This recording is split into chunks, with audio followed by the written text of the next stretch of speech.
নরসিংদীর ভাইরাল চটপটি খাওয়ার জন্য যাচ্ছি, দেখি সিরিয়াল পাই কিনা।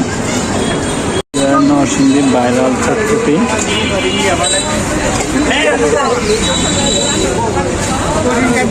ভাইরাল চটপটি।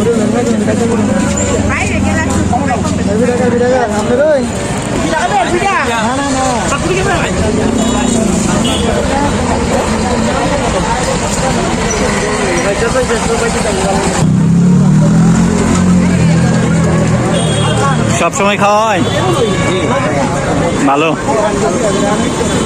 আমি আজকে ফার্স্ট, অনেক ভিডিও দেখছি তো এই কারণে আজকে আসছি। দিয়ে দিচ্ছেন সবগুলি। এই সেই নরসিংদীর ভাইরাল চটপটি। অনেকেই খেয়ে পার্সেল করে নিয়ে যায়। আপনারা দেখতে পাচ্ছেন পার্সেল করতেছে।